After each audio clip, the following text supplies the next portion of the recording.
بەیادی 15مین ساڵی ئەعدامی فەرزادی کەمانگەر و هاوبەندەکانی. ڕۆژی هەینی 19 مانگی گوڵان هاوکاتە لەگەڵ 15مین ساڵیادی ئەعدامی جەنایەتکارانەی فەرزادی کەمانگەر و هاوبەندیەکانی شیرین عەلەمهولی، فەرهاد وەکیلی، عەلی حەیدەریان و مێهدی ئیسلامیان.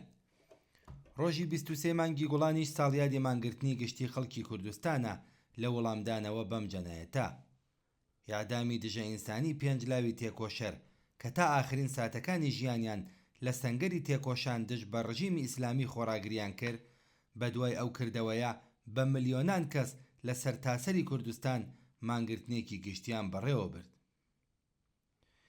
ئیعدامی ئەم خەباتکارانە لە بارودۆخێکدا بەڕێوە چوو کە شەپۆلێک لە ناڕەزایەتی لە ئاستی ئێران و جیهان دژ بە دەرکردنی حوکمی ئیعدامەکەیان بەڕێکەوتبوو. ئەگەرچی کۆماری ئیسلامی وەڵامی ئەو ناڕەزایەتیانەی نەدایەوە، بەڵام هەر لە ڕۆژی ئەعدامی ئەوانەوە هەستی بە تووڕەیی خەڵکی کوردستان دەکرد و لە کاردانەوەی خەڵک ترسا بوو، هەر بۆیە تەرمی گیانبەخکردوانی هەرگیز نەدایەوە بە بنەماڵەکانیان. 4 ڕۆژ پاژەم ئیعدامانە بوو کە مانگرتنی گشتی خەڵکی کوردستان لە ناڕەزایەتی بەم جەنایەتەدا شکلی گرت. ڕژیم بە خەیاڵی خاوی خۆی لایوا بوو کە بە ئیعدامی 5 خەباتکاری سیاسی کەشوهەوای ترس و تۆقاندن زیاتر پەرەپێدات و خەڵکی کوردستان ترسا و بێدەنگ دەبن. بەڵام مانگرتنی گشتی ڕۆژی 23 گوڵان وەڵامی خەڵکی کوردستان بەو خەیاڵە خاوەی سەرانی ڕژیم بوو. بانگەوازی کۆمەڵە بۆ مانگرتنی گشتی لەم ڕۆژەدا لەگەڵ پشتیوانی و هاوڕێیەتی حیزب و هێزە سیاسیەکانی کوردستان و لەگەڵ پێشوازی بەرینی هێزە چەپ و کۆمۆنیستەکان لە ئێران بەرەوڕوو بوو. لەم ڕۆژەدا کوردستان یەکپارچە تەعتیل کرا. کرێکارانی کارگەکان و ناوەندەکانی بەرهەمهێنان و خزمەتگوزاری مانیان گر. کاسب و بازاڕیەکان دوکانەکانیان داخست. کارمەندانی ئیدارەی دەوڵەتی و خصوصیەکان نەچوونە سەر کارەکانیان. خوێندکاران، معەللیمان و مامۆستایانی زانکۆ کەلاسەکانی دەرسیان تەعتیل کرد. بەم جۆرە هاوپشتیەکی گشتی لە ناڕەزایەتی بە کوشتنی بەندکراوانی سیاسی شکلی گرت. ئەم حرەکەتە گشتیە نیشانیدا کە ئیعدامی فەرزادی کەمانگەر و هاوڕێیانی نەتەنها خەڵکی کوردستانی چاوترسێن نەکردووە، بەڵکو ئیرادەی گشتی ئەوانی بۆ خەبات لە دژی ئەم ڕژیمە و خۆڕاگری بەرامبەر بە سیاسەتی سەرکوتگەرانەی پتەوتر کردووە. مانگرتنی سیاسی گشتی 23 گوڵان هەموو لێکدانەوەکانی ڕژیمی شێوان. کوشتنی 5 لاوی بەندکراوی سیاسی نەتەنها نەیتوانی خەڵکی کوردستان بترسێنێ، بەڵکو ئاگری تووڕەیی ئەوانی زیاتر گەشاندەوە. خەڵکی کوردستان دەیانزانی کە ئەگەر ڕێگەیەک بۆ ڕزگارکردنی گیانی باقی ئازیزانی بەندکراویان هەبێت لەم مەسیرەوە تێپەڕ دەبێت. ئەم مانگرتنە وەڵامێکی ددانشکێن بوو کە خەڵکی کوردستان بە ڕژیمی کۆماری ئیسلامیان داوە. ئەم حرەکەتە بەرین و لێبڕاوانە و بەجێیە بە ڕژیمی نیشاندا کە ئەگەر کاردانەوەی خەڵک بە کەم دانێ تووشی چه هەڵەیەکی گەورە دەبێت لە لێکدانەوەکانیدا. ئەم ئەزمونە بۆ جارێکی دیکە دەریخست کە مانگرتنی سیاسی گشتی شێوازێکە لە ناڕزایەتی دەربڕین کە تێیدا دروشم و سیاسەتەکان لە ڕێگەی جەماوەرەوە دەبنە هێزێکی مادی، ڕێگایەکە بۆ ئەوەی کە ڕژیم لە نەبەردێکی درێژماوەدا ماندوو بکات و هێزی سەرکوتگەری لە کار بخات و جەماوەر دەرفەتی ئەوەی هەبێ خۆی بۆ هەنگاوەکانی دواتر ئامادە بکات.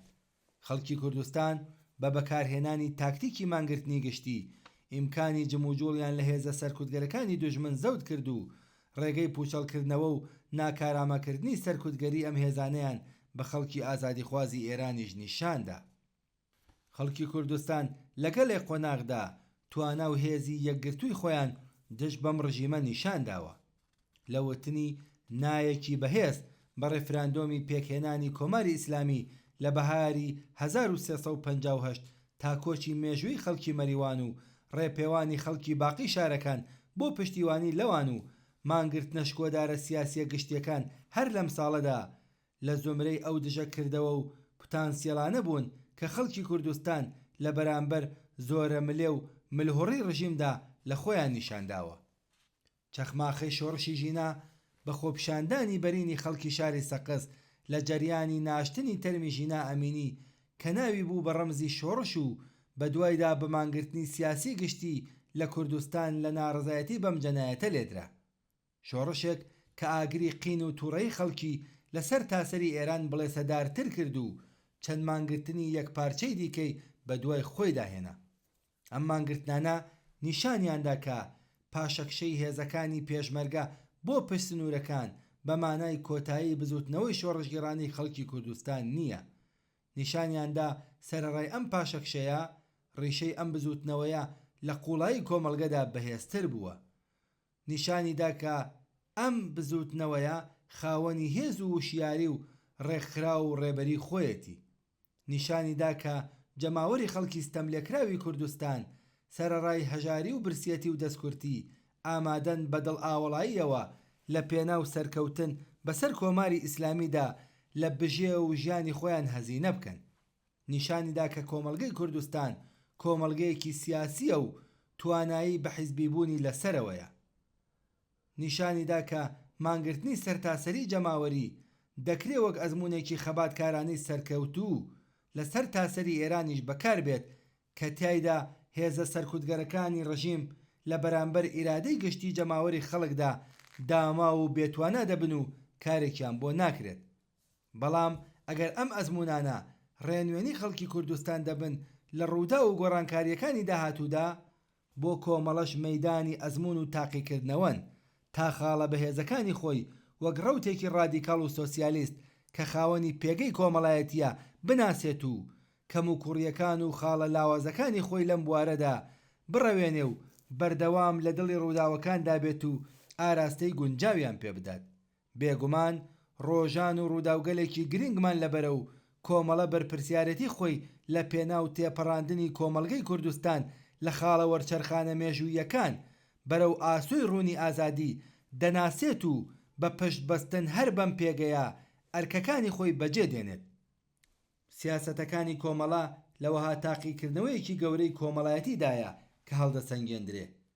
لە 15مین ساڕۆژی شکۆدار و مێژووی مانگرتنی گشتی 23 گوڵاندا ڕێز دەگرین لە یادی فەرزادی کەمانگەر و هاوڕێیانی کە بوێرانە لە بەرامبەر دوژمندا خۆڕاگریان کرد و گیانی خۆیان لەسەر ئەم پایەداریە دانا و هەروەها سڵاو و درودیش دەنێرین بۆ خەڵکی بە ئەمەگی کوردستان کە وەها شکۆدار ڕێزیان لە یادی ئازیزانی گیانبەخت کردویان گرت.